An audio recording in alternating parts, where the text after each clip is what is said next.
Assalamualaikum warahmatullahi wabarakatuh. Selamat pagi anak-anakku semua. Gimana kabar anak-anak semua? Semoga dalam keadaan sehat walafiat ya. Nggak ada yang sakit kan? Oh, alhamdulillah tidak ada yang sakit. Oke, mantap, mantap, mantap, mantap.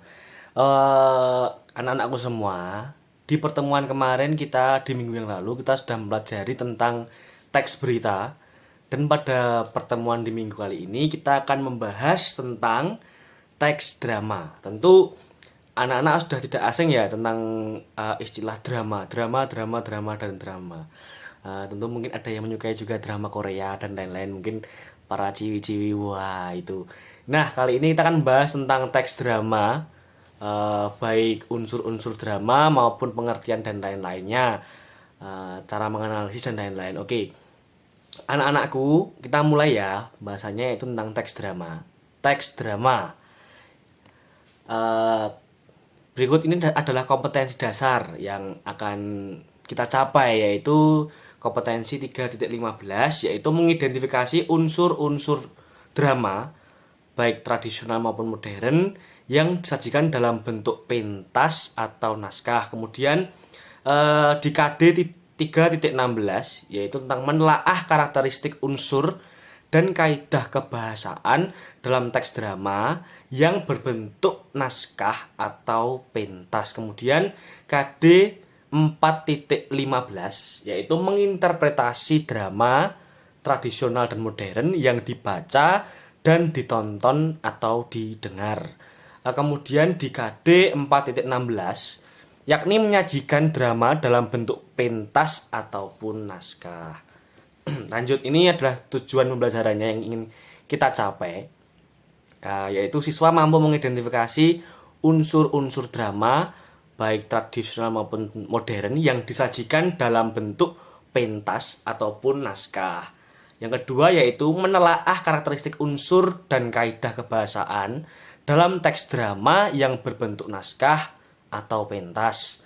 Yang ketiga yaitu menginterpretasi drama baik tradisional maupun modern yang dibaca dan ditonton atau didengar.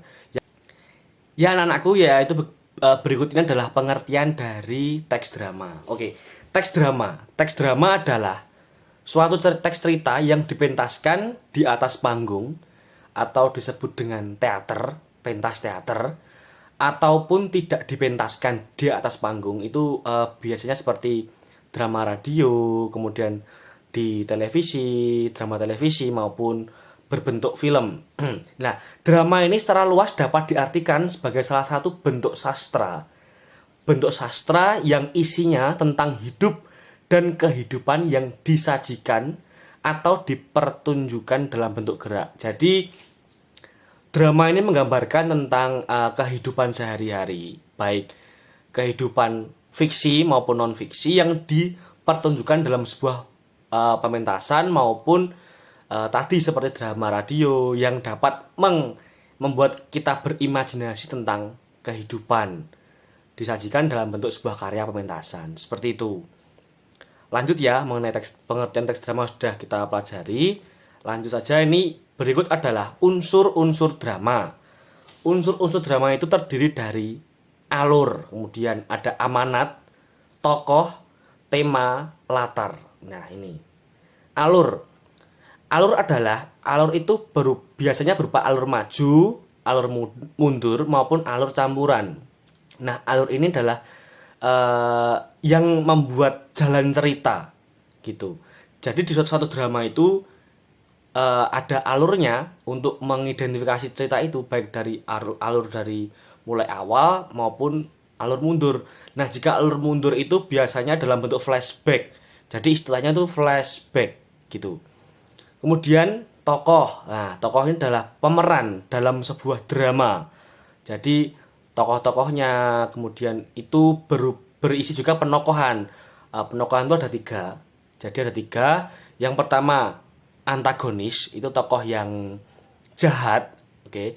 Yang kedua tokoh protagonis dan tokoh tertagonis. Tokoh antagonis itu biasanya menjadi tokoh utama, tokoh sentral.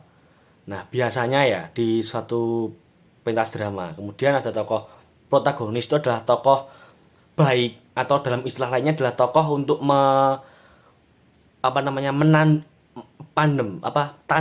tandem dari tokoh antagonis. Kemudian ada tokoh tritagonis, itu adalah tokoh tambahan.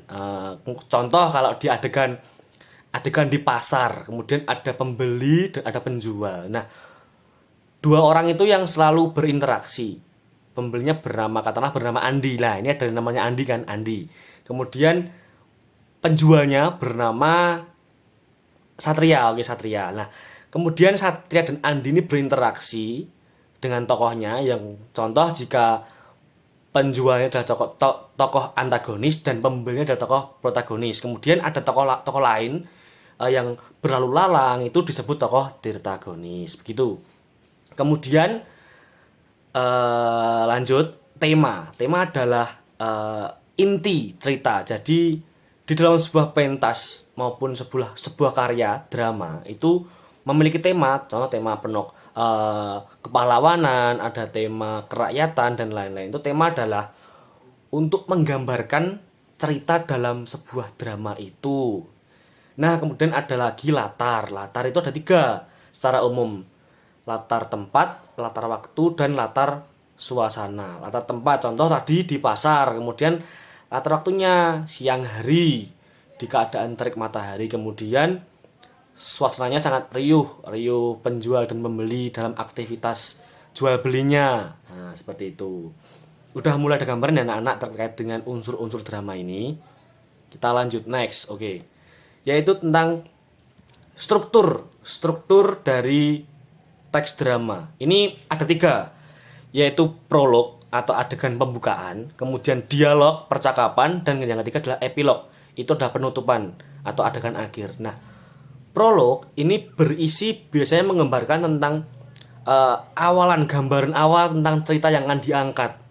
Itu bisa juga jika dengan tadi ada alur kan. Nah, jika alurnya itu alur maju, berarti prolog yang dibangun adalah prolog di mana menggambarkan keadaannya itu beruntutan atau berkontinuitas, ada unsur kontinuitasnya. Jika kebalikannya, jika alurnya alur mundur, maka prolognya berupa flashback.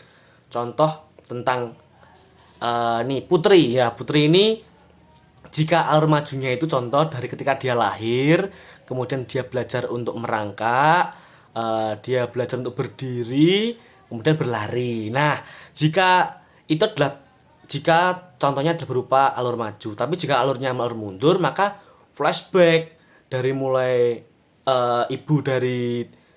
ibunya itu mengandung, kemudian merawat dalam kandungan sampai dengan dia melahirkan. Nah, jadi kayak dimundurkan jauh seperti itu. Lanjut, yaitu yang struktur teks drama yang kedua, yaitu dialog. Dialog ini berisi percakapan. Dalam percakapan inilah yang akan membangun cerita dalam drama ini, membangun emosi dalam drama ini. Itu dari dialognya, dialog antar tokoh, baik tokoh protagonis, tokoh antagonis maupun tokoh tritagonis. Itu tadi ada tokoh sentral, ada tokoh tambahan, ada tokoh tandem dari tokoh antagonis, gitu. Itu yang membangun cerita ini mau dibawa kemana, dengan keadaan yang seperti apa. Tentu aktor-aktor lah yang bertugas untuk membangun. Lanjut, ada epilog. Epilog ini berupa adegan akhir atau adegan penutup. Biasanya di adegan akhir ini ada simpulan dari cukup paham dengan istilah-istilah yang ada di struktur teks drama. Oke, kita lanjut ya. Lanjut. Nah, ini ada beberapa hal yang menjadi unsur-unsur dalam sebuah pementasan drama. Yang pertama, ada istilah acting. Ada yang tahu tentang acting? Mungkin silakan. Oke, siapa ini? Putri. Oke, Putri, silakan. Putri mengungkapkan idenya terkait dengan acting itu apa? Monggo.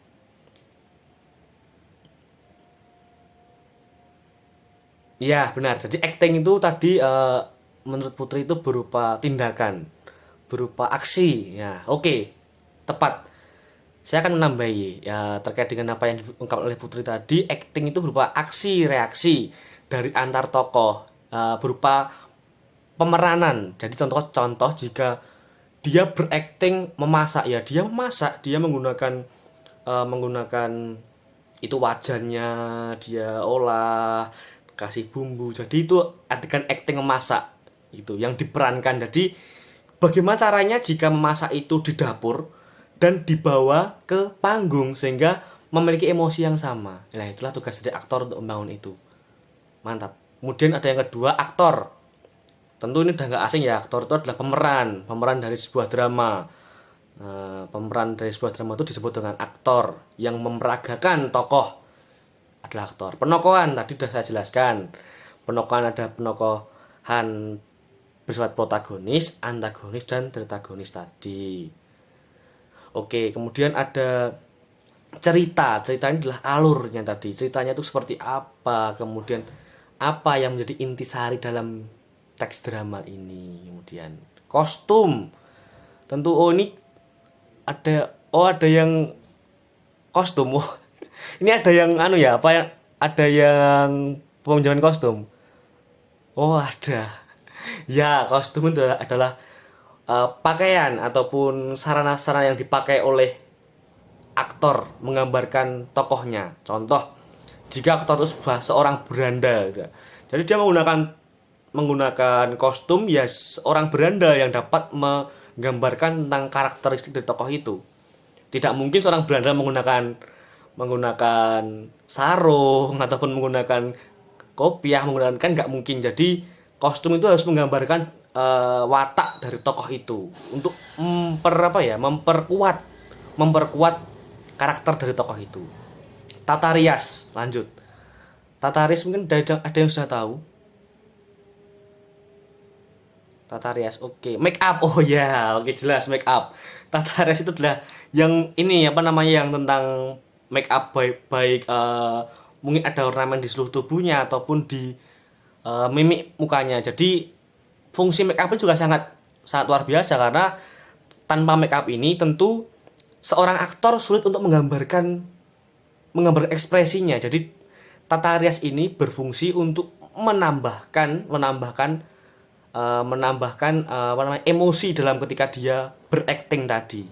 Yes. Lanjut, musik. Nah, musik ini adalah pengiring dari drama itu. Nah, peran musik ini juga tidak sepele, kawan-kawan. Jadi peran musik ini adalah bagaimana musik ini dapat menggambarkan tentang keadaan cerita dalam drama ini. Emosinya seberapa, bisa mengangkat emosi dari aktor ketika berakting. Nah, jadi unsur musik juga tidak sepele dalam sebuah pementasan drama ini. Benar. Tata panggung itu adalah artistik. Kalau dalam istilah teaternya itu adalah artistik. Jadi ornamen-ornamen yang berada di panggung yang ditata sedemikian rupa oleh sutradara, bukan dari sutradara tapi dirangkai dan oleh sutradara. Contoh, jika tempatnya di pasar ya harus ada ini dengan tata letak yang sudah ditentukan gitu. Jadi artistik juga sangat membangun. Nah, biasanya kalau di teater itu artistiknya ada dua macam, itu ada realis dan non realis. Kalau yang realis ya sesuai dengan keadaannya, kalau yang non realis itu semacam dilebih-lebihkan. Jadi dibuat wow mungkin. Nah, itu mungkin seperti itu. Ya. Lanjut tentang tata lampu. Tata lampu ini biasa disebut dengan istilah lighting dalam teks pementasan drama. Lighting ini adalah di mana lampu itu ada beberapa macam lampu yang bisa membantu aktor dalam berakting. Jadi tanpa adanya lampu ini tidak bisa menggambarkan cerita. Contoh, jika dalam keadaan siang hari, tentu kan harus menggambarkan keadaan yang panas. Nah, itu tugas lampu lah yang harus menggambarkan di mana keadaan di situ panas dan aktor dapat merasakan panasnya keadaan itu. Kalau malam, dinginnya malam. Jadi kemudian suasana kalau ibaratnya kalau sedang marah ataupun sedang bermesraan atau sedang keadaan normal, itu tugas lampu lah yang dapat menghidupkan panggung, di mana penonton dapat berimajinasi dari sorotan lampu itu. Gitu. Lanjut ya. Oke, lanjut. Nah, ini ada beberapa tanggapan atas drama yang nantinya akan ditugaskan kepada anak-anak. Jadi nanti Bapak akan mengirimkan link dari YouTube, yaitu tentang pementasan drama, yang nanti dimana anak-anak silahkan menjawab dari pertanyaan ini, yaitu bagaimana permainan aktornya. Jadi menurut anak-anak, bagaimanakah seorang aktor itu dapat menggambarkan tokoh yang ada di dalam cerita itu. Yang kedua itu adalah bagaimana pemeranan tokohnya. Nah, ini pemeranannya ini apakah sudah cocok, apakah belum, apakah masih ragu, ataukah sudah pede. Nah, kemudian yang ketiga ada bagaimana kostum dan tata riasnya, apakah sesuai dengan tokohnya itu, seperti Pak yang jelaskan tadi. Yang keempat, bagaimana ilustrasi musiknya. Nah, contoh kalau seandainya dalam keadaan sedih tapi diberikan musik yang riang, kan tentu kan tidak cocok. Nah, silakan anak-anak nanti menganalisis teks drama yang akan Bapak kirimkan di grup nanti, link.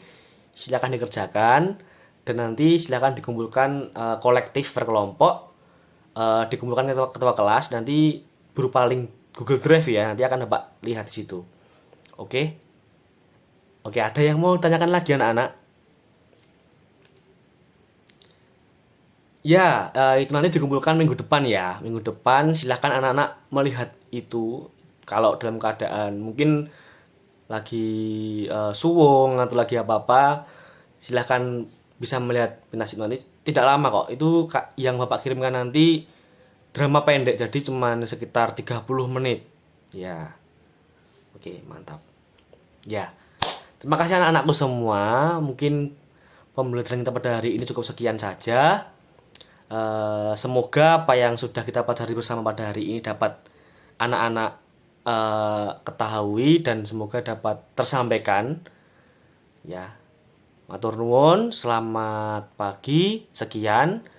Terima kasih semuanya. Silahkan on cam. Bapak kangen dengan kalian semua. Oke. On cam dong, on cam. Ya, matur nuwun. Sekian. Wassalamualaikum warahmatullahi wabarakatuh.